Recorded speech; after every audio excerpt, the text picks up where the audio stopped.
আগাম কূটনৈতিক পত্র দেওয়ার পরও বাংলাদেশের প্রধানমন্ত্রীর একজন উপদেষ্টাকে ভারতে আটকে দিল, আর ইমিগ্রেশনে 2.5 ঘন্টা আটকে রাখা, এটি কি আসলে আমাদের দেশের পররাষ্ট্রনীতির দুর্বলতা হিসেবে আপনি দেখেন, নাকি কোনো গভীর ষড়যন্ত্র এর পেছনে রয়েছে? কি মনে হয় আপনার?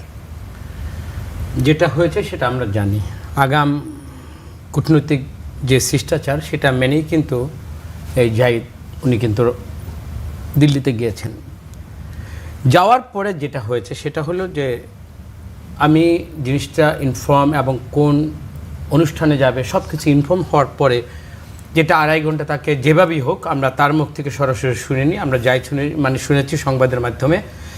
আমার ওইখানে প্রতিবাদ করার পরে যখন তাকে ঢুকতে দেওয়া হলো না বা বিভিন্ন যারা প্রশ্নের আমরা যারা শুনেছি আর কি, অ্যাকচুয়ালি জাহিদ সাহেবের মুখ থেকে তো আমরা কথাটা শুনিনি, কিন্তু আমরা গেজ করে যেটা বলতেছি, গেজের উপর তো সম্পূর্ণ মন্তব্য করা ঠিক না, কিন্তু তৎপরবর্তীতে যেটা হয়েছে আমরা জানি ওনাকে কিন্তু আবার কিন্তু 2.5 ঘন্টা বসিয়ে রেখে কিন্তু ঢুকতে দেওয়া হয়েছিল। এখানে জাহিদ সাহেবের দৃঢ়তা, প্রত্যয় এবং তার যে বাংলাদেশের নাগরিক হিসাবে এবং সরকারের দায়িত্ব থেকে তিনি যে স্ট্যান্ডটা নিয়েছেন, উনি কিন্তু আর পরবর্তীতে ঢুকেননি।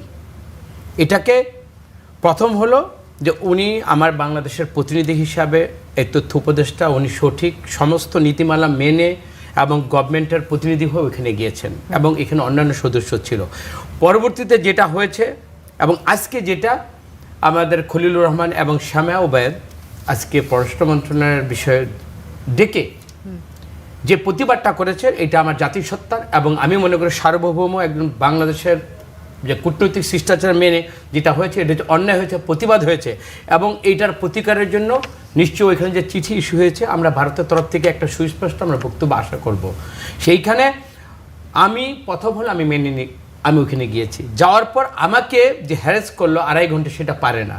তারপরে ঢুকতে দেওয়ার পরে আমাদের মাননীয় এই যে আমাদের তথ্য উপদেষ্টা উনি যে ফিরে আসছেন, এটাতে মনে করি আমি তাকে স্যালুট জানাই এবং এই প্রতিবাদের পরে উনি আমি মনে করি বাংলাদেশের মান সম্মান যতটুকু আমার এই মন্ত্রীর উপদেষ্টার মাধ্যমে যেটা রেখে আসছে সেটা আমি মনে করি আমরা এটা স্যালুট জানাই। পার্শ্ববর্তী দেশের এরকম আচরণের কারণটা কি বলে মনে হয়? কারণ যেহেতু এই ধরনের কূটনৈতিক পত্র আগে থেকে দেয়া থাকে, সরকারি সফর জানানো থাকে, তারপরও এই ধরনের আচরণের পেছনে কোনো কারণ দেখেন? সেই কথা বললে তো আমরা স্পষ্ট, সেটা তো আমরা জানি যে গত ফেসিস্ট যখনই এই দেশ থেকে পলায়ন করলো কোন দেশ আশ্রয় দিয়েছে এবং যতগুলো এই ফেসিস্টের পতিত স্বৈরাচারের প্রধানকে যখনই বারবার চিঠির মাধ্যমে ভারত সরকারকে বলেছে ফেরত দেওয়ার জন্য, তারা কিন্তু সুস্পষ্ট চিঠির কোনো উত্তর দেয়নি। সেখানে এত বড় রাষ্ট্র, সেখানে আমরা কি করব? ভারতের বিরুদ্ধে আমরা যুদ্ধ করব? নিশ্চয়ই সেই পথে তো বাংলাদেশ যাচ্ছে না। সেইখানে আমাদের যে মরালিটি দিয়ে আমাদের যে প্রতিবাদটা করার দরকার ছিল সেটা আমরা করেছি। আর ওর পর থেকে কিন্তু ভারত কখনোই বাংলাদেশের সাথে কোনো ব্যাপারে এবং বিগত যে অন্তর্বর্তী সরকার ছিল তার সাথে আপনি দেখেছেন সবসময় একটা বৈরী এবং একটা চ্যালেঞ্জ সুলভ মনোভাব নিয়ে কিন্তু আমার পার্শ্ববর্তী রাষ্ট্র আমাদেরকে কিন্তু আমাদেরকে কোনোভাবেই সহযোগিতা নয়, বরং তো তারা ওইখানে বসে যে বাংলাদেশকে আন্ডারস্ট্যান্ড করার জন্য যে উস্কে দিচ্ছে, হাসিনাকে মদত দিচ্ছে এবং তাকে উস্কে দেওয়ার জন্য যতটুকু তাকে অ্যাসিস্ট করা দরকার পার্শ্ববর্তী দেশ ওটা করে। আমাদের সাথে যে পার্শ্ববর্তী দেশের প্রতি সম্মান এবং যে সহমর্মিতা নিয়ে একটা দেশে চলার কথা ছিল পাশাপাশি আমাদের পার্শ্ববর্তী দেশের সাথে, এবং আমাদেরকে মর্যাদা দিয়ে যেভাবে আমাদের গণতন্ত্রের জন্য তাদেরকে সহযোগিতা করার দরকার ছিল সেটা পার্শ্ববর্তী দেশ করেনি। এটা স্পষ্ট। এখন তার ধারাবাহিকতা যেটা হয়েছে আমরা মনে করি এই প্রতিবাদটা জাহিদ সাহেব করে আসছে, তৎপরবর্তীতে আজকের যে প্রতিবাদটা হলো সেটাকে এটাকেও আমরা সাধুবাদ জানাবো না, এটাকে আমরা এই দেশের নাগরিক হিসাবে আমাদের যা করণীয় আমরা সেটা করেছি এবং এই সরকার কোনো জায়গায় যে ছাড় দেয়নি এবং সমমর্যাদার ভিত্তিতে আজকে যে প্রতিবাদটা করেছে এটাকে অবশ্যই আমরা স্যালুট জানাই। ধন্যবাদ কামরুজ্জামান রতন। অ্যাডভোকেট আতিকুর রহমান, আমরা কামরুজ্জামানের রতনের কথা থেকে যে কথাগুলো পেলাম যে ডক্টর জাহিদুর রহমান প্রতিবাদ জানিয়ে এসেছেন ভারতে প্রবেশ না করে ইমিগ্রেশনে যখন তাকে ডিলে করানো হয়েছে এর পরে, এবং পরবর্তীতে পররাষ্ট্র মন্ত্রণালয় থেকে আমরা প্রতিবাদের ভাষা শুনলাম। সবকিছু মিলে আপনার কি মনে হচ্ছে যে আমরা দিল্লির সাথে ঢাকা চোখে চোখ রেখে আসলে কথা বলতে পারছে, নতজানু নেই, এমনটা কি মনে হচ্ছে কিনা আপনার? দেখুন, এখানে অনেকগুলো ইস্যুজ একসাথে আপনাকে বিশ্লেষণ করতে হবে। সাম্প্রতিককালে আমাদের একের পর এক সীমান্ত হত্যা চলছে, আমাদের পুশিন নিয়ে আমরা সারা দেশের মধ্যে একটা বিক্ষুব্ধ অবস্থা বিরাজমান আছে এবং খুব রিসেন্ট সময়ে ভারতের নতুন যিনি এসেছেন হাই কমিশনার জনাব দীনেশ ত্রিবেদী তিনি কিছু মন্তব্য করেছেন এবং সর্বশেষ যোগ হলো আমাদের গতকালকে তথ্য উপদেষ্টা সেখানে 2 ঘন্টা বসিয়ে রাখা। দেখুন, ঘটনা ঘটে যাওয়ার পর আপনি অনেক কিছু করতে পারবেন। আপনি ঘটনাটা কেন ঘটলো, মূল যাতে যদি ঘটনা আমাদেরকে মানে মুখোমুখি হতে না হয়। এখন বাংলাদেশের একজন প্রতিবন্ধী মর্যাদার একজন ব্যক্তিকে ভারত 2-2.5 ঘন্টা বসে রাখলো, এটা কিন্তু আমাদের জন্য কোনোভাবেই মর্যাদার সাথে যায় না। তিনি আগে বলে গিয়েছেন তার লাল পাসপোর্টই থাকার কথা, যতটুকু আমি জানি। তো যাওয়ার পরে এরকম 2-2.5 ঘন্টা বসে রাখাটা কোনোভাবে বাংলাদেশের মর্যাদার পরিপন্থী কাজ হয়েছে। এবং আমি যেটা মনে হচ্ছে আমাদের কাছে, ভারত কিছুটা মেসেজ দেওয়ার চেষ্টা করছে। মানে যদি একটা দেশের প্রতিবন্ধী মর্যাদার যদি মানুষকেই তারা এইভাবে ডিল করতে চায়, তাহলে এই দেশের মানুষকে তারা আসলে কীভাবে দেখবে? দেখুন, আপনি এটা অনেকটা এরকম হয়ে গেছে, মানে সীমান্তে পুশিনের মতো করে মানুষগুলোকে আপনি আমি যেটা মনে করি, এটা কোনোভাবেই, যেহেতু ভারত আমাদের পার্শ্ববর্তী রাষ্ট্র, এটা কোনোভাবেই তাদের কূটনৈতিক যে সম্পর্কের কথা আমরা বলি, এটা কোনোভাবেই সমীচীন হয়নি। এবং আমরা সরকারকে বলবো যে 24-এর 5ই আগস্টের পরবর্তী যে বাংলাদেশ, আমরা বিগত ফ্যাসিবাদের সময় দেখেছি একদম পুরোটাই নতজানু পররাষ্ট্রনীতি। এবং আমাদের তৎকালীন প্রাইম মিনিস্টার বলেছেন যে ভারতকে আমরা যা দীর্ঘদিন তারা মনে রাখবে। মানে বাংলাদেশের মানুষের যে ন্যায্যতা, যে সমতার বিপরীতে গিয়ে একটা দেশকে খুশি করার জন্য যা কিছু করা দরকার তা বিগত সরকার করেছে এবং সে সুবিধা তারা সেখানে নিয়েছে। তাদেরকে দীর্ঘ সময় ক্ষমতা রাখার ক্ষেত্রে বলা যায় প্রত্যক্ষভাবেই ভারত সেখানে সহযোগিতা করেছে। 24-এর 5ই আগস্টের পরে এই চেইনটা ভেঙে গিয়েছে। এদেশের তরুণ এবং যুবকদের যে মনোভাব, গোলামি না আজাদির যে স্লোগানটা আমরা দেখেছি, এটা ভারতকে ভাবিয়ে তুলেছে। এবং আমি বলি, রিসেন্ট যাকে তারা হাই কমিশনার দিয়েছেন তিনি পলিটিশিয়ান, কিন্তু আমলা নন। তার মানে এমনভাবে তারা এটাকে গুরুত্ব দিয়েছে যাতে করে আমলা সাথে তার পলিটিক্যাল নলেজ, দুইটাকে একসাথে কী করে বাঙ্কিত করা যায়। আমার কাছে মনে হচ্ছে বাংলাদেশকে আরো কড়া ভাষায় কথা বলতে হবে। এই ঘটনার পরে ভারতের হাই কমিশনারকে তলব করা এই সরকারের যথেষ্ট উদ্যোগ বলে কি আপনার মনে হচ্ছে? এগুলো রুটিন ওয়ার্ক, এসে আপনি করবেন কি আর? এটা রুটিন ওয়ার্ক যে আমি ডাকবো, বলবো তাকে, এটা বললো কি না বললো কি, এগুলো আসলে খুব বেশি মানে গুরুত্বপূর্ণ বার্তা বয়ান তারা ডাকছেন, তারা শুনছে। কিন্তু একটা রাষ্ট্রকে তার জায়গা থেকে আমাদের যে 20 কোটি মানুষের প্রতিনিধিত্ব আমরা সরকার করছে, সেভাবে তাদেরকে প্রোটেস্ট করা, কথা বলা, এবং আমি মনে করি যে এটি দ্রুত সময়ে এটি খুব ভালো মেসেজ যাচ্ছে না মানুষের জন্য। এবং আমরা যেটা মনে করি, বাংলাদেশের সরকারে যারাই আসে, কেন যেন আমি এখনও বিএনপিকে মূল্যায়ন করব না, কেন যেন সব মনোভাব থেকে ভারতের সাথে একটু কেন নমনীয় মনোভাব।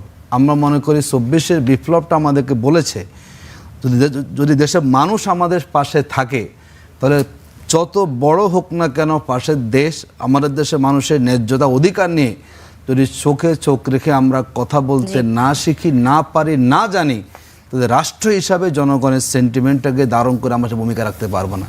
নিঃসন্দেহে এটাকে বিচ্ছিন্ন বলার কোনো সুযোগ নেই, শুধু একটা উদ্দেশ্য আছে বলে আমার কাছে মনে হয়। অ্যাডভোকেট আতিকুর রহমান, আবার আসবো আপনার কাছে। মাহফুজুর রহমান, আপনার কাছে আসতে চাই, এই যে সুদূর কোনো পরিকল্পনা রয়েছে, এই কারণে এই ধরনের ঘটনা, ভারতের এই আচরণকে শুধুমাত্র প্রশাসনিক ভুল হিসেবে আমরা দেখতে পারি, নাকি এর পেছনে বাংলাদেশকে কোনো একটা মেসেজ দেওয়া হচ্ছে যে বাংলাদেশকে কোনো বিষয়ে প্রশ্রয় দেওয়া হচ্ছে না?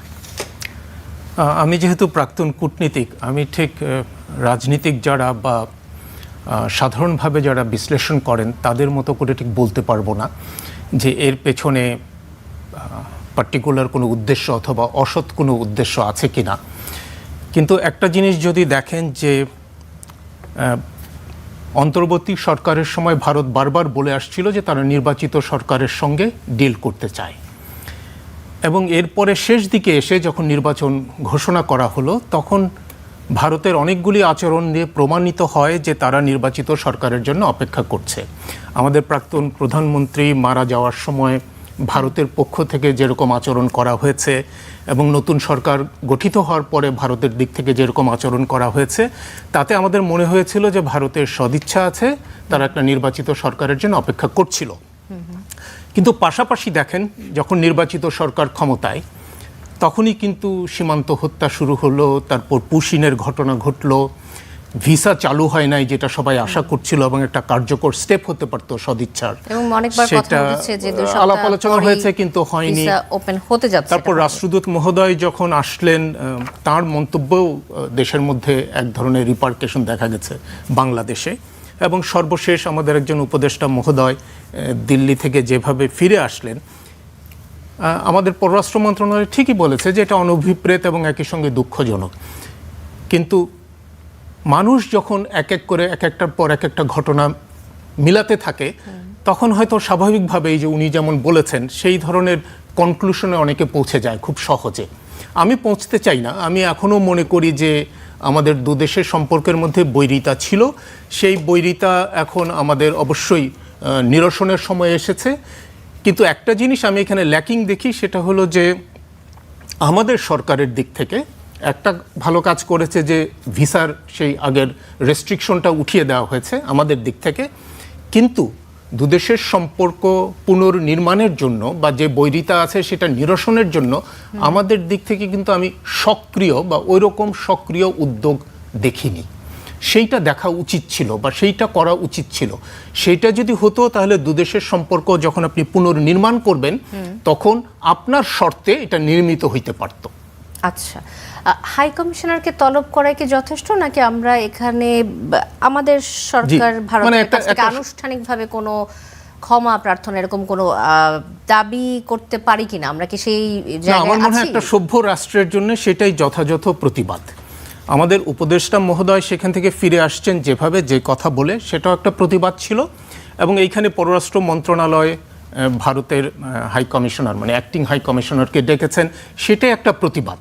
এটার প্রতীকী একটা মূল্য আছে এবং এটা হওয়া উচিত। হ্যাঁ, আমরা তো সভ্য রাষ্ট্র, কিন্তু যুদ্ধ করবেন না। সুতরাং আপনাকে যেটা যথাযথভাবে প্রতিবাদ করা, সেই প্রতিবাদটুকু করতে হবে। সেটা পররাষ্ট্র মন্ত্রী মহোদয় বিবৃতি দিয়েছেন, পররাষ্ট্র প্রতিমন্ত্রী মহোদয় বলেছেন, একই সঙ্গে হাই কমিশনারকে ডাকা হয়েছে। তা আমি মনে করি সেটা যথাযথভাবে সেই প্রতিবাদটুকু করা হয়েছে। আমাদের দিক থেকে এই ঘটনায় বাংলাদেশ দূতাবাস, পররাষ্ট্র মন্ত্রণালয় এবং উপদেষ্টার দিক থেকে কোনো ধরনের নিয়ম পালনের ঘাটতি আপনি দেখেছেন কিনা? কোনো ধরনের? হ্যাঁ, একটা ত্রুটি, যেমন অনেকে বলছেন যে উনি হয়তো কূটনৈতিক পাসপোর্টটা ব্যবহার করতে পারতেন, কিন্তু সেটা আমাদের দিকের, কারণ ভারতের কাছে এটা ইমম্যাটেরিয়াল। উনি কোন পাসপোর্টে গেলেন না গেলেন সেটা তো ভারত সরকারের দেখার কিছু নাই। এবং যেহেতু সেখানে দিল্লিতে আমাদের হাই কমিশনের কর্মকর্তারা গিয়েছিলেন, তারা তো নিশ্চিতই করেছে যে তিনি মন্ত্রী পদমর্যাদার একজন উপদেষ্টা। সুতরাং এইখানে আর কূটনৈতিক পাসপোর্ট ওনার ছিল কি ছিল না এটা এখন ধর্তব্য না। জি, ধন্যবাদ অ্যাডভোকেট আতিকুর রহমান। আরও একবার আসবো আপনার কাছে। এই বেনাপোল স্থলবন্দর দিয়ে বাংলাদেশে পা রেখে ঢাকায় নিযুক্ত ভারতের নতুন হাই কমিশনার দীনেশ ত্রিবেদীর মন্তব্য এবং সমালোচনা ঘিরে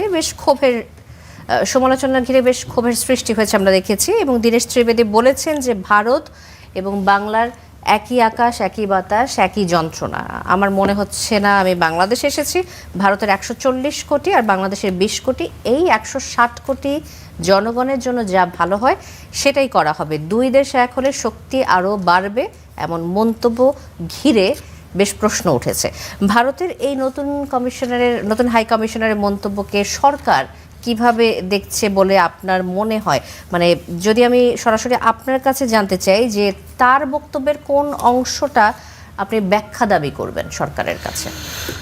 দেখুন, প্রথমত হচ্ছে এই জাতীয় কথা কোনো কূটনৈতিক ব্যক্তি বলতে পারেন কিনা। আমাদের বাংলাদেশ একটি স্বাধীন রাষ্ট্র, আমরা সার্বভৌম রাষ্ট্র বলি, আমাদের সব কিছু আমাদের আলাদাভাবে আছে, সীমানা আমাদের আলাদা। একজন কূটনীতিক এসে তিনি যেভাবে কথা বলুন, এটাকে আমি কিন্তু খুব সহজভাবে দেখছি না। উনি কেন এখানে অখণ্ড ভারতের ধারণা আমাদেরকে দিচ্ছেন? আমরা মনে করি তার বক্তব্য প্রকারান্তরে বাংলাদেশের সার্বভৌমত্ব যে কথা আমরা বলি, এটাকে একটা হেয় প্রতিপন্ন করার সমতুল্য মনে করব। কারণ একটা দেশে 20 কোটি মানুষ, তার আলাদা সরকার আছে, তার আলাদা কনস্টিটিউশন সেখানে আছে। আমি এটাকে এক করে দেখে কেন আমি এক শক্তিশালী করতে চাচ্ছেন? কোনোভাবে এটাকে স্বাভাবিক মনে করার কোনো সুযোগ নেই এবং এটা সরকারকেই ব্যাখ্যা দাবি করতে হবে। কারণ একজন কূটনীতিককেও সরকার রিসিভ করেছে এবং তার কাছে ব্যাখ্যা না চেয়ে আমি মনে করি সরকার জনগণের প্রতি যে দায়িত্ব তারা সেটা পালন করতে ব্যর্থ হয়েছেন। দেখুন, ইদানিংকালে আমরা কিছু কিছু বক্তব্য কিন্তু আমাদেরকে হতাশ করে। আমাদের সাম্প্রতিককালে মাননীয় স্বরাষ্ট্রমন্ত্রী যে ব্যাখ্যা দিয়েছেন বর্ডার কিলিংয়ের, এটাও কিন্তু জনগণের হয়ে কিন্তু দেন নাই তিনি। তার মানে আপনার দেশের জনগণকে মেরে ফেলবে, বলবে সে চুরি করতে ঢুকেছে, অবৈধ ঢুকেছে, এটাকে আপনি বৈধ বলে দিবেন? তার মানে আপনি যদি আপনার জনগণের নিরাপত্তাকে নিশ্চিত করতে না পারেন, তখনই কিন্তু একজন বাহিরের দেশের মানুষ এসে এই ধরনের কথাবার্তা বলতে পারে। আমরা মনে করি এটা একটা, আমি বলেছি কিছুক্ষণ আগে আপনার প্রথম রাউন্ডে, তিনি একজন রাজনীতিবিদ এবং তিনি আমলা।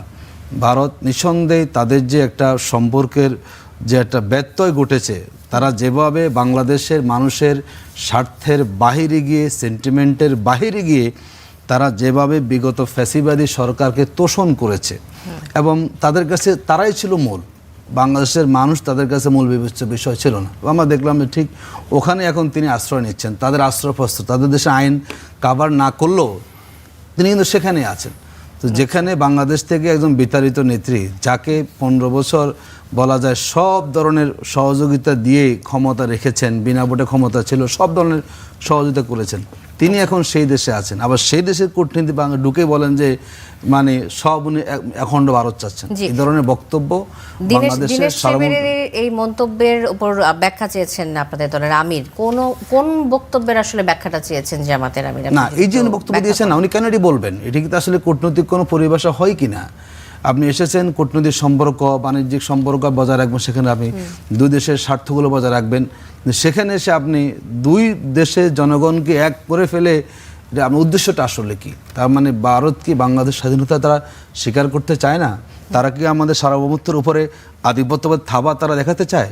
যে আধিপত্যবাদ বিগত সময়ে আমাদের দেশে সক্রিয় ছিল।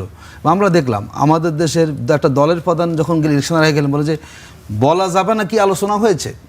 তার মানে একটা পাশের দেশ তার এমনভাবে আমাদের রাজনীতিকে হস্তক্ষেপ করেছে, এত নগ্ন হস্তক্ষেপ সারা পৃথিবীতে কোনো পার্শ্ববর্তী রাষ্ট্র করে কিনা ভারত ব্যতীত, এটা আসলে আমরা ইতিহাসে খুঁজে পাই না। সেটা আমাদের বাংলাদেশ হচ্ছে। মাহফুজুর রহমান, আপনার কাছে একই প্রসঙ্গে আসবো যে একজন কূটনীতিক কি আসলে ডাবল মিনিং এর কথা বলতে পারেন, বা এটি তাকে সাজে কিনা? উনি যে মন্তব্য করেছেন এটি দিয়ে আসলে কি বার্তা দেয় বাংলাদেশকে? প্রথম কথা হলো, আমার কাছে এর আগেও ভিন্ন দুটো জিনিস দৃষ্টিকটু লেগেছে। একটি হলো যে তিনি যে বেনাপোল সীমান্ত দিয়ে প্রবেশ করেছেন, যেহেতু তিনি বাংলাদেশ রাষ্ট্রের কাছে ভারতের প্রতিনিধি হিসেবে পাঠানো হয়েছে, তার উচিত ছিল অবশ্যই ক্যাপিটালে আসা, অর্থাৎ ঢাকায় আসা, এবং নিয়ম প্রোটোকল প্র্যাকটিসটা হলো যে ঢাকাতে আসবেন এবং পররাষ্ট্র মন্ত্রণালয়ের একজন প্রতিনিধি অফিসিয়ালি তাকে রিসিভ করবেন। এবং শুধু রিসিভ করা না, রিসিভ করার সময় ওই যে তাকে তার রাষ্ট্রপতি যে পরিচয়পত্র দেন, যেটা আমাদের রাষ্ট্রপতির কাছে তিনি জমা দেবেন, সেইটার একটা ফটোকপি অথবা একটা অগ্রিম কপি বলি, অনেক সময় অ্যাডভান্স কপি বলি, সেইটা যিনি তাকে রিসিভ করতে যাবেন পররাষ্ট্র মন্ত্রণালয় থেকে, তার হাতে তিনি প্রত্যর্পণ করবেন। এটা করা জরুরি, কারণ আমি তো চিনি না, হ্যাঁ, ত্রিবেদী সাহেবকে এটা তো আমি চিনি না, আমাকে জানতে হবে ওই যে ওনার রাষ্ট্রপতির চিঠির কপি, সেইটা দেখে আমি নিশ্চিত হব যে হ্যাঁ উনি দীনেশ ত্রিবেদী এবং ওনাকেই পাঠানো হয়েছে। সো ওইটা ইম্পর্টেন্ট। এইটা একটা বিচ্যুতি। দ্বিতীয় বিচ্যুতি হলো যে যতক্ষণ পর্যন্ত তিনি আমাদের রাষ্ট্রপতি মহোদয়ের কাছে ক্রেডেনশিয়াল প্রেজেন্ট না করছেন, ওই যে ওই পরিচয়পত্রটা না দিচ্ছেন, বা আমরা যতক্ষণ সেটা গ্রহণ না করছি, আমরা না, আমাদের রাষ্ট্রপতি গ্রহণ না করছেন, ততক্ষণ পর্যন্ত কিন্তু তিনি হাই কমিশনার না। আমরা আগে বলি যে হাই কমিশনার ডেজিগনেট, মানে হাই কমিশনার বলি না। এবং হাই কমিশনার হওয়ার পরেই কেবলমাত্র উনি প্রেসের সঙ্গে কথা বলবেন। এই দুইটা প্রোটোকল বিচ্যুতি দেখা গেল। তো ঠিক আছে, এই দুটো বিচ্যুতি হয়েছে, আশা করি ভবিষ্যতে হবে না, তিনি ওই প্রোটোকল যেটা ভেঙেছেন হবে না। আর কথা বলার কথা যেটা বললেন, সেটা হলো কি, ধরেন আপনি সুন্দরভাবে কথা বলতে পারেন, সবাই তো বলতে পারে না, তো আপনি যত সহজে একটা জিনিস প্রকাশ করতে পারবেন, আমি হয়তো বলতে গেলে বা আরেকজন বলতে গেলে দেখা যাবে যে আমাদের ভাষায় অত শব্দ নাই, তো আমি হয়তো একটা কথা সুন্দরভাবে বলতে পারলাম না।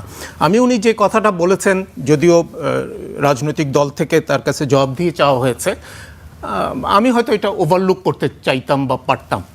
কারণটা হলো যে তিনি অখণ্ড ভারত যদি মনে করেন যে অখণ্ড ভারতের কথা, অখণ্ড বাংলাদেশের কথাও তো বলে থাকতে পারেন। সুতরাং এইটা হয়তো গুড স্পিরিটে আমরা অ্যাভয়েড করতে পারি। এবং ভবিষ্যতে উনি যে কথাগুলো বলতে চেয়েছেন, ভবিষ্যতে যদি এখানে তিনি 1 বছর 2 বছর 3 বছর দায়িত্ব পালন করেন, তখন তার কাজের মাধ্যমে আমরা সেটা প্রমাণ দেখতে চাই বা দেখতে পেতে পারি যে উনি আসলে কি বোঝাতে চেয়েছেন। জি, ধন্যবাদ। কামরুজ্জামান রতন, এই প্রসঙ্গে আপনার কাছে আসবো যে সরকার ভারতের নতুন হাই কমিশনারের এই মন্তব্যে আসলে কি ব্যাখ্যা খুঁজে পেয়েছে, সরকার কিভাবে দেখছে, আর দুটা প্রোটোকল বিচ্যুতির কথা বলছিলেন মাহফুজুর রহমান, সে প্রসঙ্গেও যদি কিছু বলেন যে কেন এর আগে- বেনাপোল সীমান্ত দিয়ে আসে। এটা কি মাহফুজ ভাইয়ের কাছে একটা জানতে চাচ্ছি, উনি তো একজন কূটনৈতিক, উনি বলেছেন জাহিদ সাহেব সবুজ পাসপোর্ট নিয়ে ওখানে ইমিগ্রেশন ফেস করেছেন। Being a just state minister, উনি কি পারেন কূটনীতি মানে সবুজ পাসপোর্ট নিয়ে ফ্লাই করতে? তাকে জিও নিতে হবে, লাল পাসপোর্ট লাগবে। লাল পাসপোর্ট তো মাস্ট বি। সুতরাং এই ইনফরমেশনটা আমি জানি না। নিশ্চয়ই উনি যেহেতু একজন প্রতিমন্ত্রীর মর্যাদা, উনি অবশ্যই লাল পাসপোর্ট নিয়ে উনি ট্রাভেল করেছেন। এটা সুতরাং এটা যখন জানি না এই উত্তরটা, বা উনি কেন এটা বললেন, বা আপনি কিভাবে শিওর হলেন উনি সবুজ পাসপোর্টে গিয়েছেন, এটা নিয়ে আমার ব্যক্তিগত জানার কৌতূহল অবশ্যই আছে। এখন আসেন, দীনেশ ত্রিবেদী শুধু নয়, বাংলাদেশে আমার যতটুকু আতিকভাবে মনে পড়ে, সেটা হোক ভারত, একটাই তো ভারতে তো বা সরাসরি আমাদের সাথে একটা ল্যান্ড পোর্ট ব্যবহার করতে সম্পর্ক আছে। বাংলাদেশের কোনো কূটনীতিক এই প্রথম মনে হয় কোনো এয়ারপোর্ট ব্যবহার ছাড়া সে ল্যান্ড পোর্টটা ব্যবহার করলো। এটা আমার একটা কৌতূহল। উনি কি তার ফ্লাইং ফোবিয়া ওনার ভিতর কাজ করছে? অনেকে আছে না যে আমি ফ্লাই করতে পারি না, তো এরকম কোনো ফোবিয়া থেকে উনি এই ল্যান্ড পোর্ট ব্যবহার করে বাংলাদেশে আসলো। সেখানে অবশ্যই বাংলাদেশে আমরা যতটুকু শিষ্টাচার জানি, যেটা নিয়ম, তাকে এসে তার পরিচয়পত্র নিয়ে রাষ্ট্রপতির কাছে যে প্রসিডিংগুলো তাকে মানতে হবে, এবং ওই ওটা কার্যকরীভাবে তার দায়িত্ব নেওয়ার আগে উনি কোনো মন্তব্য করতে পারেন না। এটা আমার তো এই ব্যাপারে জ্ঞান নেই, বাট ওনারা ভালো বলতে পারবেন।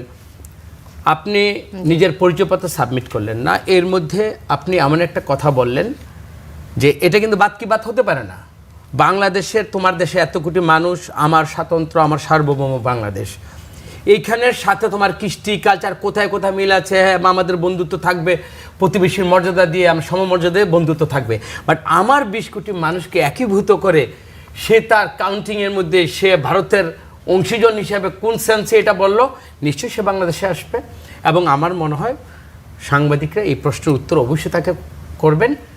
এটার ওই প্রশ্নের উত্তর দিয়ে আজকের যে আমাদের আলোচনাটা, এটার যৌক্তিক উত্তরটা আমরা অবশ্যই পাবো। আচ্ছা, আপনারা কি জানার চেষ্টা করেছেন যে তার এই মন্তব্যের কারণটা কি, বা সরকারের পক্ষ থেকে কি জানতে চাওয়া হয়েছে? আমাদের কাছে তো আনুষ্ঠানিক, আপনি বললেন যে সে তো রাষ্ট্রপতির কাছে বা অন্য কার কাছে তো সে তার পরিচয়পত্র সাবমিট করেনি, তারপর সে বাংলাদেশে এসে সাংবাদিকদের এখনো ফেসই তো করেনি। সে যে কথাটা বলেছে সীমান্তের ওপার থেকে সে কথাটা বলেছে।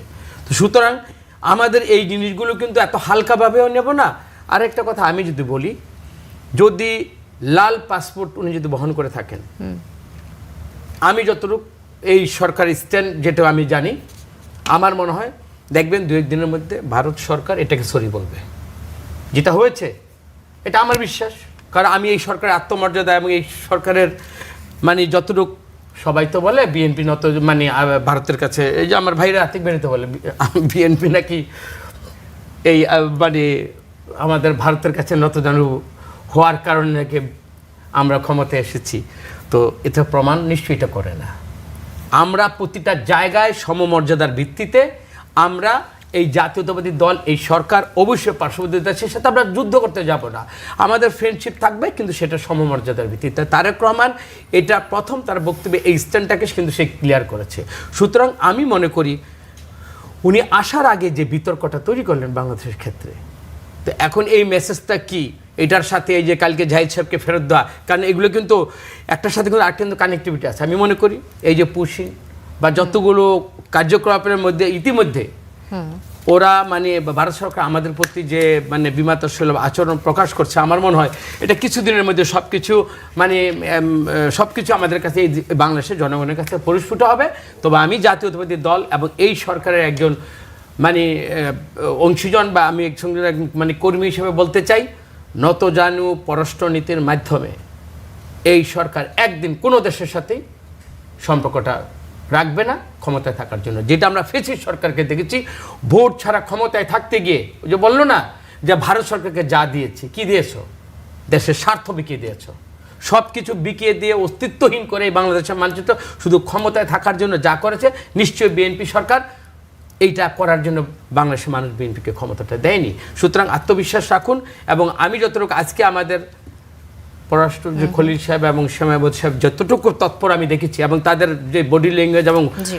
যতটুকু প্রতিবাদ করে যেভাবে করে একজাক্ট সেটাই করেছে। আমরা এখন অপেক্ষায় থাকলাম যে আগামীকাল থেকে বা অনওয়ার্ড ভারত যে সরকার বা তার প্রতিনিধি হিসাবে এর উত্তরটা তারা কিভাবে ব্যাখ্যা দেয়। জি, বাংলাদেশের সরকারের একজন প্রতিনিধি হিসেবে আপনিও চাচ্ছেন যে ভারতের কাছ থেকে ক্ষমা যেন প্রার্থনা করা হয়, এরকম মিনিমাম একটা আশা- সরি বলা উচিত জি। না, এটা আমাদের মিস্টেক বা এটা আমাদের মানে আন্ডারস্ট্যান্ডিং একটা ভুল হয়েছে, নিশ্চয় ব্যাখ্যাটা দেখি তারা কিভাবে দেয়। জি, আমরা আশা করি সরকারের পক্ষ থেকে এমন অবস্থান গ্রহণ করা হোক। পুশিন প্রসঙ্গে যদি আসে, গতকাল রোববার দিবাগত রাতে লালমনিরহাটে বিএসএফ এর পুশিনের চেষ্টা বিজিবি ব্যর্থ করে দিয়েছে। গত কয়েকদিন ধরে আমরা দেখছি পুশিনের বেশ চেষ্টা করা হচ্ছে, বেশ কয়েকবার বিজিবির সদস্যদের এবং সেই সাথে স্থানীয়দের কারণে পুশিন চেষ্টা ব্যর্থ হয়েছে। 0 পয়েন্টে অনেকেই দাঁড়িয়ে আছেন, অপেক্ষা করছে। এই মুহূর্তে বর্তমানে সরকারের অবস্থান কি পুশিন ঘিরে? অবস্থান 4 বা 5 জায়গায় স্পেসিফিক, আপনি যে সীমান্তগুলোর যেই জায়গাগুলোতে 4টা বা 5টা জায়গা যেটা হতো, প্রতিটা জায়গায় আমাদের বাংলাদেশের যে বিজিবি যেটা, ওরা কিন্তু একেবারে প্রস্তুত, মানে প্রস্তুত বলতে এতটুকুই যে এই পুশিনটাকে আমরা স্বাভাবিক গতিতে আমরা আসতে দেব না। এটা প্রতিবাদ করা মানেই হলো যে এই প্রসেসে বাংলাদেশে কোনো ভারত সরকারের কোনো মানে লেফটোবার কোনো ঠেলে দেওয়া কোনো ইয়েকে পুশিনকে আমরা অ্যালাউ করব না। এই প্রথম যে প্রতিবাদটা এবং সতর্ক থাকা যেটা অবস্থানটা, সেটা বাংলাদেশ সরকারের এই যে আমাদের বিজিবি বাহিনী যথাযথভাবে নিয়েছে। আমরা এবং সাথে সাথে কূটনৈতিকভাবে কিন্তু এটাকে নিয়ে কিন্তু আলোচনা হচ্ছে। তো নিশ্চয়ই আমাদের আলোচনার মাধ্যমে আমরা মনে করি ফলপ্রসূ এইভাবে চাপিয়ে দেওয়া কোনো সিদ্ধান্ত বা চাপিয়ে দেওয়া এই ধরনের পুশিনকে বাংলাদেশ সরকার এটা কখনোই গ্রহণ করবে না। আচ্ছা, যদি তাই হয়, জামাতের আমির অভিযোগ করেছেন যে বিএসএফ এর পুশিন চেষ্টা এবং ভারতীয় রাষ্ট্রদূতের বক্তব্যের ব্যাখ্যা চাওয়ার মতো জাতীয় গুরুত্বপূর্ণ বিষয়ে সংসদে কথা বলতে বাধা দেয়া বা চাপ সৃষ্টি করা হচ্ছে, এমন অভিযোগ করেছেন জামাতের আমির। তো সংসদ সদস্য হিসেবে, আপনি তো সংসদ সদস্য, আপনার অভিজ্ঞতাটা জানতে চাই যে কেন আসলে তাকে চাপ দেওয়া হয়েছে বা বাধা সৃষ্টি করা হচ্ছে এই বিষয়ে কথা বলার সময়। আজকে তো আমি সংসদে ছিলাম। এই আপনার এই যে স্টুডিওটা কোথায়, তেজগাঁও, এখানকার যে আতিকবাদের যে জনপ্রতিনিধি জনাব সাইফুল হক সাহেব, উনি তো 300 বিধিতে উইদাউট নোটিস 300 বিধিতে দাঁড়িয়ে আজকে উনি ওনার পয়েন্ট, এই পয়েন্টের উপর ভয়েস মানে রেজ করেছে এবং কোনো উত্তর চেয়েছে এবং আমাদের যে স্পিকার ছিলেন উনি ওইটাকে অ্যালাউ করে এটা শুনেছেন এবং পরবর্তীতে দিন তারিখ ঠিক করে এটার উপর আলোচনা হবে। এটি তো আজকে দেখলাম। আমি, আপনি যেটা বললেন এটার সাথে তো আমির সাহেবের, হ্যাঁ, জামাতের আমিরের কোনো ব্যাখ্যা আমি দেখবো, আমি সংসদে যা দেখেছি আমি সেটাই আপনাকে আচ্ছা, বললাম। জি, ধন্যবাদ। অ্যাডভোকেট আতিকুর রহমান, আপনার কাছে আসবো যে সংসদকে আসলে পূর্ববর্তী আমেজ থেকে বের হয়ে দেশপ্রেমিকের সংসদে রূপ নিতে পেরেছে নাকি এখনো বিরোধী কণ্ঠকে চেপে ধরছে, কি মনে হয় আপনার? দেখুন, মাত্র তো সংসদ দ্বিতীয় অধিবেশন চলছে এখন, প্রথম পর্বের পরে। এখন মধ্যে মানুষের আগ্রহের কেন্দ্রবিন্দু কিন্তু সংসদ, যতটুকু আমরা দেখেছি, আমাদেরও আগ্রহ আছে দেখার জন্য, এবং সারা দেশের মানুষও কিন্তু তাকিয়ে থাকে সংসদে কি আলোচনা হচ্ছে। বিশেষ করে এইবার সংসদ, যে সংসদটা বোধহয় মানুষের অনাগ্রহ ছিল যে সংসদে যাওয়া হবে, নাচ হবে, গান হবে, সেখানে মমতা দ্বারা সেখানে গান শুনেবে, মানুষ এবার আগ্রহ কে বলেন, এবং মানুষ বিশ্লেষণ করেন কোন দলের এমপিদের পারফরমেন্সটা সেখানে কেমন। এখন পর্যন্ত বলবো যে সংসদটা ভালোই চলছে, প্রাণবন্ত চলছে। এখনই এটাকে চূড়ান্ত বিশ্লেষণ করার সময় আসেনি, আরও সময় আসবে। সরকারও নতুন, তারা ক্ষমতায় এসেছেন, বিরোধী দলও তারা নতুন দল হিসাবে বিরোধী দলে গিয়েছেন। এখন পর্যন্ত আমরা এটাকে বলবো যে না, ভালোই চলছে। কিছু কিছু ইস্যু থাকে, এবং গতকালকে পুশিন নিয়ে কিন্তু গতকালকে নোটিশ আলোচনা হয়নি, আজকে আলোচনা হয়েছে। আমরা আবার এমন কিছু কাজ আমরা দেখি যে ইস্যুগুলো আলোচনার বিষয় না, সেটা কিন্তু পার্লামেন্টে আসতেছে। তো আশা করি এটি পার্লামেন্টের প্রতি মানুষের যে আস্থা, মানুষ যেটা মনে করে এটা প্রতিটা সময় দেশের জন্য জনগণের কল্যাণে ব্যয় হবে। আশা করি আমাদের পার্লামেন্ট, সংসদ নেতা, বিরোধী দলীয় নেতা, সরকার দলীয় যিনি চিফ হুইপ, সবাই কাজটাকে যদি করা যায়, আশা করি সংসদের ব্যাপারে এদেশের মানুষের যে একটা বদ্ধমূল ধারণা নেতিবাচক ছিল, সেখান থেকে নতুন সংসদ, বিপ্লব পরবর্তী সংসদটা মানুষকে সে আস্থার জায়গাটা আবার ফিরাবে বলে আমার কাছে এখন পর্যন্ত মনে হচ্ছে। বাকিটা হয়তো পরে আমরা বুঝতে পারব। জামাতের আমিরের হঠাৎ করে এই ব্যাখ্যা চাওয়ার বিষয়টি নিয়ে আপনার কোনো মন্তব্য রয়েছে কিনা? চাপ সৃষ্টি করা হয়েছে এমন কথা তিনি কেন বলেছেন, বা কথা বলতে বাধা দেওয়া হয়েছে এমন কথাটা আসলো কেন? এটি বিরোধী দল বলবেই তো, আমি তো আমার অধিকার চাই। দেখুন, বাংলাদেশে তো সংসদের একটা কার্যপ্রণালী বিধি আছে, কে কতটুকু কথা বলবে না বলবে। এখন বিরোধী দল তো অনেক কথা, স্বাভাবিকভাবে সরকারের তো কথা একটু কম থাকে, বিরোধীদের কথা বেশি থাকে, আবার প্রটোকল অনুযায়ী অনেকে তো বিরোধীরা সময় সেখানে কম পায়, এটি বলতেই পারে। দেখুন, একটা দেশের তো কথা বলবোই আমি, আমার আরও কথা বলার প্রয়োজন, আমার আরও নোটিশ শুনানি করার প্রয়োজন।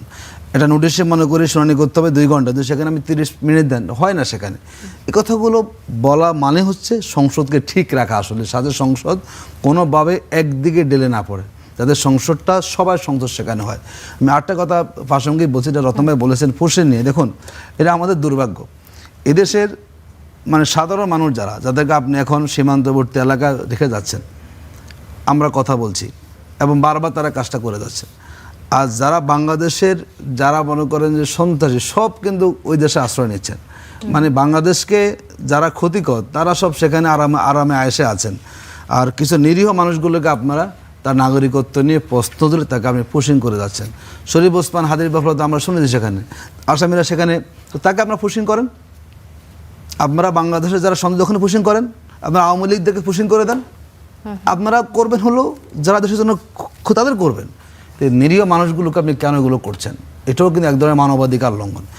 আমার দেশে যারা মানবাধিকার লঙ্ঘন করছে তাদেরকে আপনি দুধ কলা খাওয়াচ্ছেন, নিয়ম নীতি মেনে তাকে আপনি জামে আদরে রাখতেছেন। আর যে মানুষগুলোর জীবন খুবই কষ্টে চলে তাকে আপনি সীমান্ত এলাকায় রেখে দিয়ে যাচ্ছেন। এই ধরনের একটা বড় রাষ্ট্র যদি ভারত নিজেদেরকে গণতান্ত্রিক রাষ্ট্রের মনোভাব পোষণ করে থাকে, এই অগণতান্ত্রিক, এই অমানবিক এবং এই ক্ষেত্রে কাজটা সমীচীন। আর এক্ষেত্রে আমরা দেখলাম এই পুশিং ইস্যুতে কিন্তু সরকার নীরব, বিরোধী দল সরব। এখন পর্যন্ত বিরোধী দল তার 2টা কর্মসূচি পালন করেছে। আমরা মনে করি বিরোধী দলের সমর্থন তো 35%, 2 দল মিলে 42%। যদি সরকার যদি 50% সমর্থন নিয়ে মাঠে নেমে যায়, সরকারের 50% জনমতের সমর্থন, যদি বিরোধী যদি দেখা যাবে যে প্রায় 90% মানুষের যখন প্রতিনিধিত্বকারী দল মাঠে নেমে যাবে, এক মুহূর্তের জন্য পুশিং করার সাহস দুঃসাহস ভারত দেখাতে পারবে না। কিন্তু এই জায়গাতে আমরা বলবো দেশের স্বার্থে যেভাবে বিরোধী দল মাঠে নেমেছে, আজকে কর্মসূচি পালিত হয়েছে, যদি সরকার দল এক হয় তখন বোঝা যাবে না এই পুশিংকে জাতি হিসাবে, দেশ হিসাবে আমরা গ্রহণ করছি না, আমরা সব ঐক্যবদ্ধ। সেই ঐক্যবদ্ধ জায়গাটা কিন্তু এখন আমরা দেখাতে ব্যর্থ হচ্ছি, যার জন্য এরকম বিদ্যাঙ্গুলি আমাদেরকে দেখানোর সুযোগ আবারও আসবো আপনার কাছে। অ্যাডভোকেট আতিকুর রহমান, মাহফুজুর রহমান, এই ইস্যুতে আপনার কাছে আসতে চাই যে পশ্চিমবঙ্গের বিধানসভা নির্বাচনের পর আমরা দেখছি যে বেশ কয়েকবার এই ঘটনাটা ঘটলো, পুশিং প্রতিদিনই ঘটনাটি ঘটছে, এবং এই পুশিং কি দীর্ঘমেয়াদী হবে নাকি কিছুদিন পরে ঠিক হয়ে যেতে পারে? এবং আরেকটি বিষয়ে যেটি বললেন আতিকুর রহমান, যে সরকার যদি আরো বেশি সরব হয় তাহলে হয়তো পুশিংয়ের এই সংখ্যাটা কমে আসতে পারে, এমনটা মনে করেন কিনা? পুশিংকে আমার কাছে যথেষ্ট জাতীয় নিরাপত্তার কনটেক্সে যথেষ্ট ঝুঁকিপূর্ণ একটা বিষয় মনে হয়।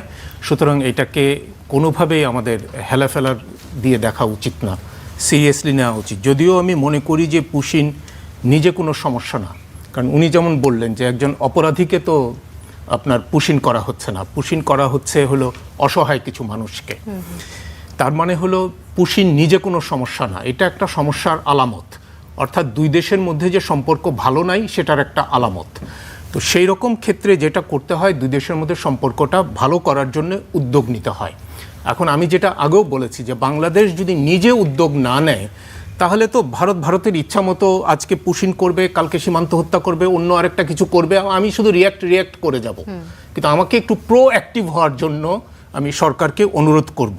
পুশিংয়ের নিরাপত্তার ঝুঁকিটা আমি বলি, এখন যেটা করা হচ্ছে, বিজিবি যথাযথ রোল প্লে করছে যে পুশিং ঠেকাচ্ছে, এবং এখানে সে কোনো মানবিকতা বা অন্য কোনো কিছুর আশ্রয় নেয় নাই, প্রফেশনালি এটা হ্যান্ডেল করছে, ইটস অল ফাইন। কিন্তু দেখেন পাশাপাশি গ্রামবাসীরাও এখানে কিন্তু যুক্ত হয়ে যাচ্ছে। গ্রামবাসীরা কেন যুক্ত হচ্ছে? কেননা আমরা সাধারণভাবে বাংলাদেশের মানুষরাই পুশিংয়ের বিপক্ষে কথা বলছে, এই জন্য গ্রামবাসী উৎসাহী হয়ে কিন্তু সেখানে উপস্থিত হয়ে যাচ্ছে।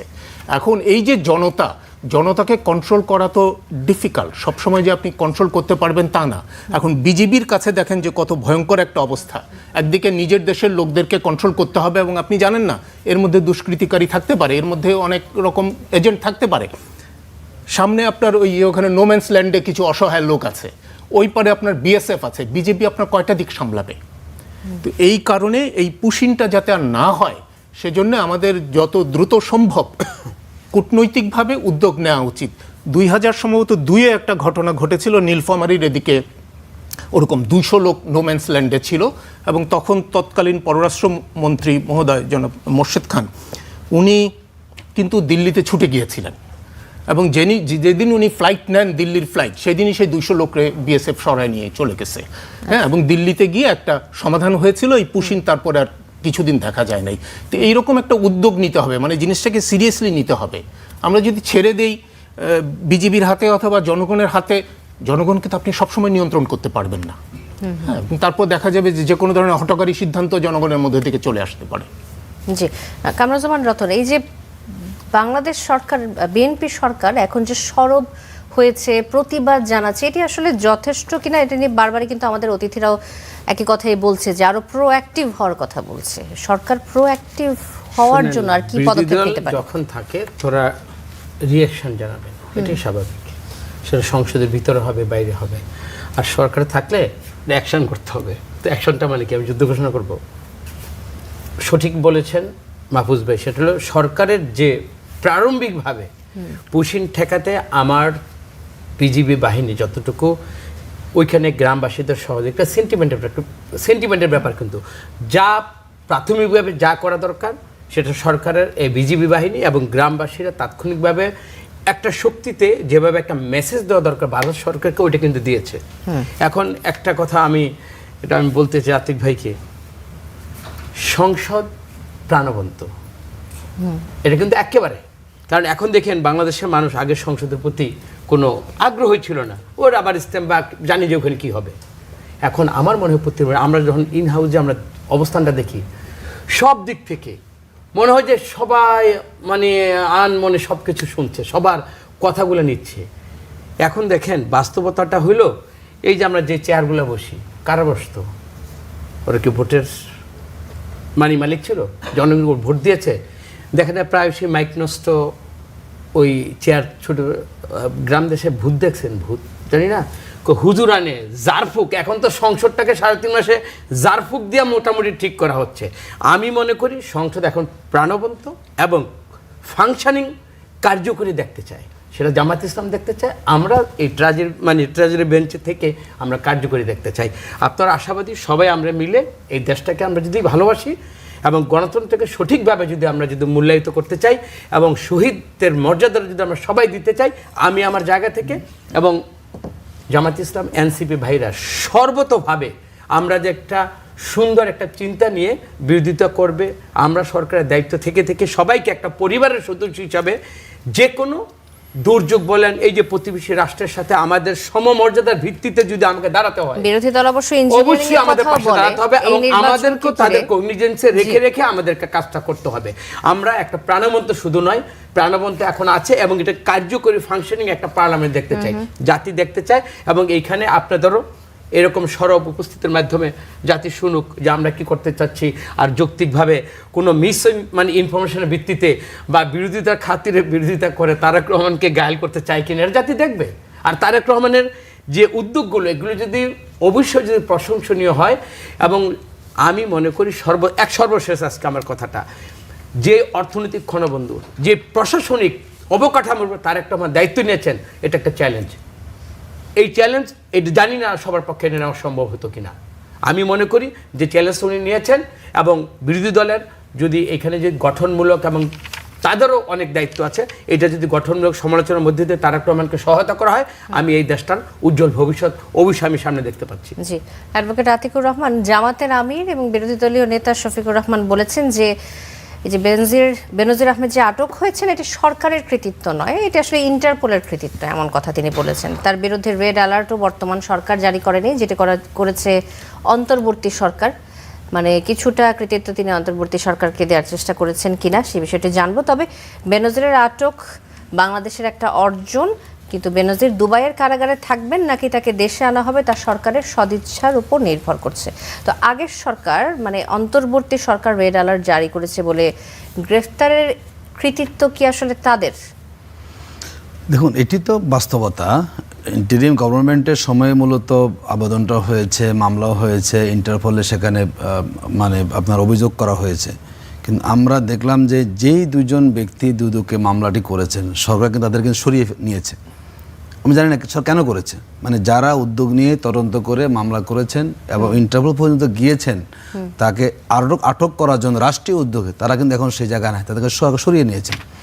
এই উদ্যোগটা ইন্টারিম গভর্নমেন্টের সময় হয়েছে, হয়তো সরকার ফলো আপ করতে পারেন, কিন্তু মূল যে উদ্যোগটা তাকে যে কাস্টডি জামিনে আনতে চাচ্ছেন এই মূল কাজটা কিন্তু বিগত সরকারের সময় সেটা করা হয়েছে। এটা সত্য, এটা অসত্য না। কিন্তু এখন যদি সরকার আন্তরিক হন, যদি সরকার সত্যি হন, তাহলে সরকার এখন কূটনৈতিক যোগাযোগ শুরু করে দেখ যে আসলে আমরা দৃশ্যমান তাকে আমরা নিয়ে আসতে চাই। যদি সরকার উদ্যোগ গ্রহণ করে তাহলে আদৌ সরকার আন্তরিক কিনা কিংবা এর সাথে সরকারের সম্পর্কতা ছিল কিনা বোঝা যাবে নেক্সট যে পদক্ষেপ তাকে দেশে আনার ক্ষেত্রে। অন্তর্বর্তী সরকার তো রেড অ্যালার্ট জারি করেছিল, তার পরবর্তীতে হঠাৎ ধিমে তালে কেন চললো?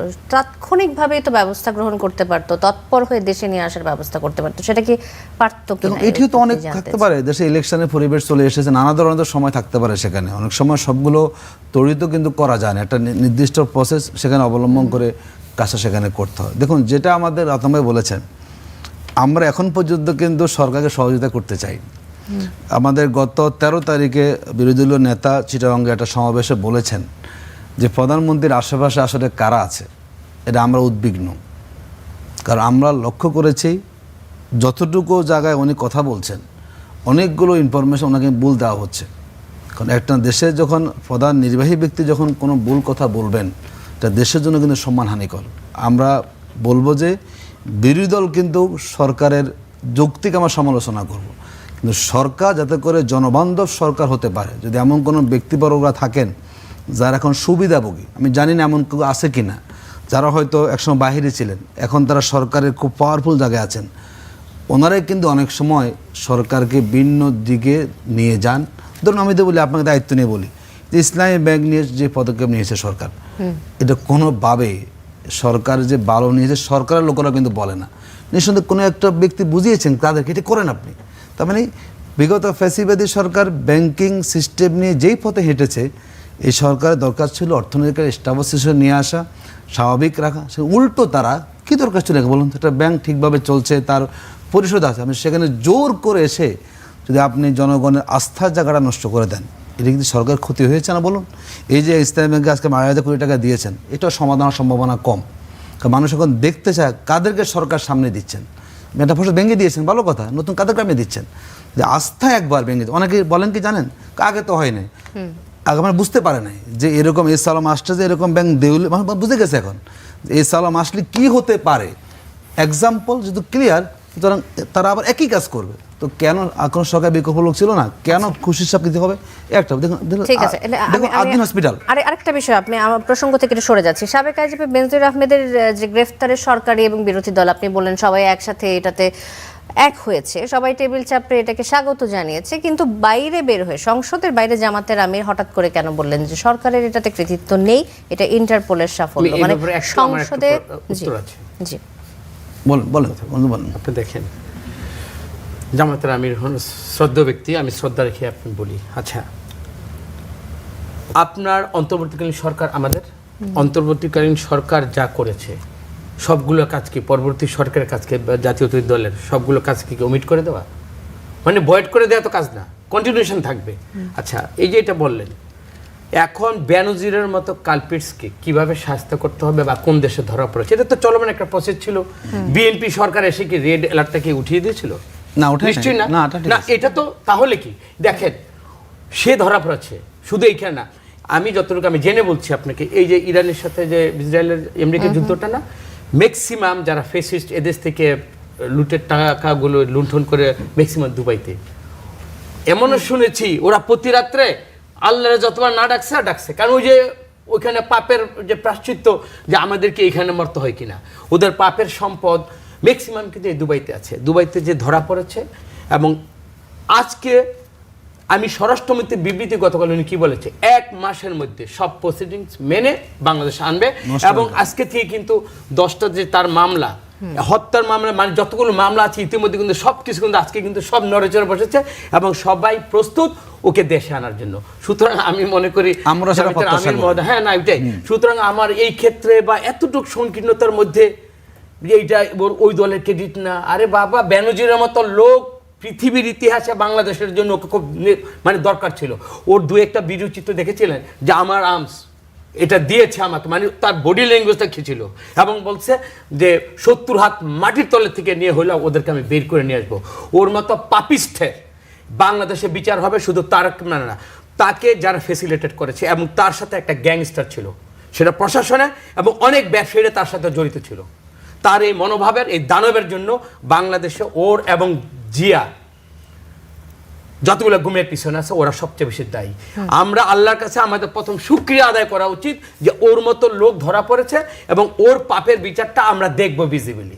সুতরাং আমরা এই ক্ষেত্রে কবে ধরা পড়লো, কার ইন্টারপোলের নাকি সরকারের নাকি আগের সরকারের, কাকে কৃতিত্ব দিতে চান? এটা বাংলাদেশের নির্যাতিত, এটা বাংলাদেশে যতগুলো শহীদ এই জুলাই অভ্যুত্থানে হয়েছে এবং যারা আজকে মানে আহত অবস্থা পঙ্গু উঠতেছে তাদের রুনাজারিতে আহাজারির এটা ক্রেডিট।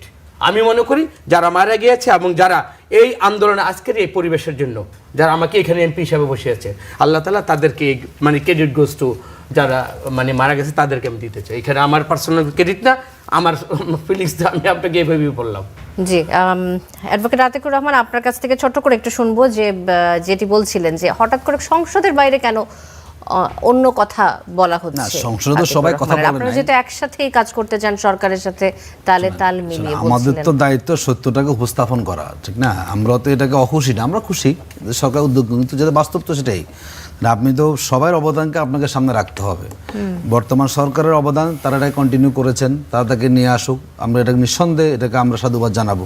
কিন্তু যদি প্রসেসটা আগেই ছিল সেটা কিন্তু আপনাকে বলতে হবে, আগের সরকারের ধারাবাহিক একটা অংশ সেখানে ছিল। তো আমরা মনে করি যে কথা স্বরাষ্ট্রমন্ত্রী বলেছেন, এটা আমাদের দায়িত্ব সরকারকে চাপে রাখার, করবোই আমরা, যে সরকার বিনিয়োগ দিয়ে চিন্তা করার সুযোগ না পায়। আশা করি সরকার আনতে পারেন, এটা বড় দৃষ্টান্ত হবে যে বাংলাদেশে যারাই রাষ্ট্র দেখে থাকুন না কেন, যদি কেউ ক্ষমতা অপব্যবহার করেন, যদি কেউ তার দায়িত্বের বাহিরে অতিরিক্ত দায়িত্ব পালন করেন, কেউ যে মানে বিচারের বাহিরে থাকবে না, কেউ যে মানে পাওয়ার সুযোগ থাকবে না, এই অবস্থাটা কিন্তু প্রমাণিত হবে যদি বেনজিরকে দেশে এনে তাকে বিচারে। বলি এই যে বেনজির তো আসবে, আমাদের তো দ্বিপাক্ষিক বন্দি বিনিময় চুক্তি কিন্তু অলরেডি কিন্তু আমাদের দুবাইয়ের সাথে আছে। প্লাস দেখেন আমাদের ব্যাংককের সাথে ছিল না, এই যে শেখপুর হত্যাকাণ্ডের বজলুল হুদা তাকে ধরেছে, তো আন্তত একটা প্রসেস আছে। তো এটা তো এমন না যে আমার সিলেটে ধরা পড়ছে একটা বাহিনী পাঠাই দিলাম হেলিকপ্টার দিয়ে আমি তাকে নিয়ে আসবো। প্রতিটা দেশে এবং বন্দি বিনিময় চুক্তি এবং পরবর্তীতে যা আমাদের প্রসেস আছে আইনগতভাবে সেটা মেনটেন করে অবশ্যই সে আসবে। জি, ধন্যবাদ। অ্যাডভোকেট মাহফুজুর রহমান, আপনার কাছে আসতে চাই এই প্রসঙ্গে যে 30 দিনের আইনি সময়সীমার মধ্যে দুবাই থেকে বেনজির আহমেদকে ফিরিয়ে আনাটা আসলে আমলাতান্ত্রিক এবং কূটনৈতিকভাবে কতটা জটিল বলে মনে হচ্ছে আপনার কাছে? যথেষ্ট জটিল এই কারণে যে এই ধরনের কাজ তো আমরা প্রতিদিন করি না, বা আমাদের আইন শৃঙ্খলা রক্ষাকারী বাহিনী অথবা আমাদের আইনজ্ঞ যারা আছে তারা প্রতিদিন এই কাজটা করেন না। সো আমাদের এক্সপার্টিজের আমার ধারণা একটুখানি ঘাটতি আছে। সুতরাং আমরা যত বেশি মানে আগে কাজটা শুরু করতে পারবো, 30 দিনের জন্য বসে থাকলে তো হবে না। আমরা যা শুনেছি যে সংসদে যখন আমাদের স্বরাষ্ট্রমন্ত্রী মহোদয় উনি বিবৃতি দেন, উনি বলেছেন যে ওনার কাছে একটা ইমেইল এসেছে। আমি ধরে নিলাম যে এটা জেনুইন ইমেইল। হ্যাঁ, আমরা তো ভেরিফাই করেছি কিনা আমি জানি না যে এই ইমেলটা যার কাছ থেকে এসছে, যেখানে এসছে সেটা ফ্যাক্ট কিনা। অথবা যে 30 দিনের সময় আছে ফাইন, কিন্তু 30 দিনের আগেই আজকেই আমি যোগাযোগ করেছি কিনা যে হ্যাঁ আমরা সমস্ত নথিপত্র পাঠাচ্ছি, ডোসিয়ার পাঠাচ্ছি, সেই কাজটা আমরা এখনই করেছি কিনা এটাও কিন্তু আমি নিশ্চিত না। সুতরাং 30 দিনের জন্য যদি অপেক্ষা করি, 15 দিনের মাথায় 10 দিনের মাথায়, তারপরে এর মধ্যে যদি অন্য কোনো আইনের ফাঁকফোঁ করে অপরাধী তিনি যদি ছাড়া পেয়ে যান, তো সেগুলো আমাদেরকে দেখতে হবে। 30 দিনের আপনার যে টাইম লাইনটা আছে বা ডেড লাইনটা আছে, এটা খুব ইম্পর্টেন্ট এই কারণে যে 30 দিনের মধ্যে যে দেশ অনুরোধ করেছে তাকে অ্যারেস্ট করার জন্য, সেই দেশ যদি সমস্ত কাগজপত্র এবং প্রমাণ জমা না দিতে পারে, তাহলে যিনি অপরাধী তিনি তখন একটা বেনিফিট পান, তাকে তখন ছেড়ে দেওয়া হয়। আচ্ছা, তো সেইটা যেন কোনোভাবে না হয়। আর ইন্টারপোল তো আপনার কোনো মানে পুলিশিং এজেন্সি না, এটা একটা আন্তঃরাষ্ট্র সংস্থা, ওর নিজের কোনো পুলিশ নাই। এবং এই যে আপনি রেড নোটিশ যেটা, এটা রেড অ্যালার্ট না, রেড নোটিশ যেটা, এটাও কিন্তু অ্যারেস্ট ওয়ারেন্ট না কিন্তু। সুতরাং বাংলাদেশেই তার নামে একটা অ্যারেস্ট ওয়ারেন্ট হইতে হবে, বাংলাদেশের আপনার এই অ্যারেস্ট ওয়ারেন্টটাই দুবাইয়ে কার্যকর হবে এই কূটনৈতিক পদ্ধতির মাধ্যমে। কিন্তু এখানে ডেফিনেটলি অনেকগুলো জিনিস অনুসরণ করতে হয় এবং এখানে আপনার আইনেরও যথেষ্ট মারপ্যাচ আছে। সম্ভবত যিনি অপরাধী তিনি দুবাইয়ের কোর্টে তিনি আইনি সহায়তা পাবেন আমার ধারণা। যে আপনার কথার সাথে একটু যোগ করতে চাই যে ইউএই দুবাই আইনের নিয়ম অনুযায়ী আগামী 30 দিনের মধ্যে কূটনৈতিক চ্যানেলে আনুষ্ঠানিক এক্সট্রাডিশন রিকোয়েস্ট পাঠাতে হবে। সংযুক্ত আরব আমিরাতের সাথে বাংলাদেশের বিদ্যমান চুক্তি এবং আন্তর্জাতিক আইনি জটিলতা বিবেচনায় নিলে 30 দিনের মধ্যে এই প্রক্রিয়া সম্পন্ন করে বেনজির আহমেদকে দেশে ফিরিয়ে আনতে হবে। একদম শেষে 30 সেকেন্ডে যদি বলেন যে আমরা এখন কত দূর এগিয়েছি এই প্রক্রিয়াতে। না, তাহলে আমাকে যেহেতু 30 সেকেন্ড সময় দিয়েছেন আমি বলি, আপনারা যখন খুঁজছিলেন যে এই ক্রেডিট কাকে দেয়া যায়, আমার মনে হয় সেই ক্রেডিট কাকে দেয়া যায় সেটা না দেখে আমরা এখন যে কাজটুকু আমাদের সামনে আছে সেই কাজটুকু করি। কারণ অপরাধীকে ফিরিয়ে আনতে হবে, তারপর তাকে বিচারে মুখোমুখি করতে হবে এবং তার বিচারে তার যে শাস্তি হয় সেই শাস্তিটা প্রয়োগ করতে হবে। সেইটা করার পরই আমার মনে হয় আমরা সত্যিকার অর্থে ক্রেডিট কার হতে পারে না হতে পারে খুঁজতে যেতে পারি।